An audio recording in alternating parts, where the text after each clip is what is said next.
ധനം ഒരിക്കലും നമുക്ക് നഷ്ടമാകാതെ, നമ്മുടെ ധനം പലപ്പോഴും നമ്മോട് പറയും, ആളുകൾ പറയും, ശൈത്താൻ പറയും കൊടുത്താൽ കുറഞ്ഞു പോകുമെന്ന്.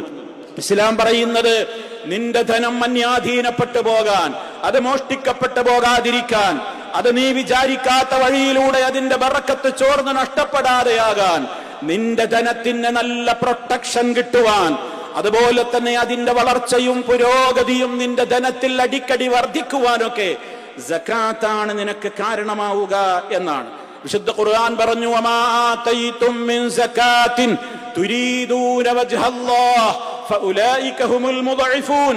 നിങ്ങൾ സകാത്തിൽ നിന്ന് എന്തൊന്നു കൊടുത്തു വീട്ടുന്നുവോ, അള്ളാഹുവിന്റെ പൊരുത്തം മാത്രം ലാക്കാക്കിക്കൊണ്ട്, ലക്ഷ്യം വെച്ചുകൊണ്ട് നിങ്ങൾ സകാത്ത് കൊടുക്കുന്നുവെങ്കിൽ അത് നിങ്ങൾക്ക് ഇരട്ടികളായിക്കൊണ്ട് തിരിച്ചു നൽകപ്പെടുന്ന മുതലാണത് എന്ന്.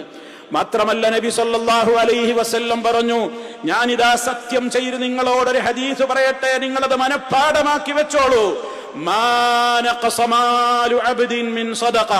ഒരടിമയുടെയും സമ്പത്തിൽ നിന്ന് സ്വതക കൊടുത്തതുകൊണ്ട്, സകാത്ത് കൊടുത്തതുകൊണ്ട് ഒരൽപ്പമെങ്കിലും കമ്മിയാകും, കുറഞ്ഞു പോകും എന്ന് നിങ്ങൾ ആരും ഭയപ്പെടേണ്ടതില്ല.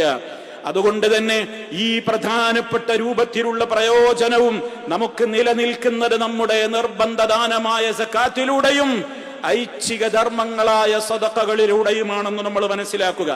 നാളെ പരലോകത്ത് നമ്മുടെ നന്മയുടെ റിക്കാർഡ് കാണുമ്പോൾ സന്തോഷിക്കാൻ നിമിത്തമാകണമെങ്കിൽ സകാത്തും സദഖകളും കൊടുത്തേ പറ്റൂ. യൗമ തജിദു കുല്ലു നഫ്സിൻ മാ അമിലത് മിൻ ഖൈരിൻ മുഹ്ദറാ.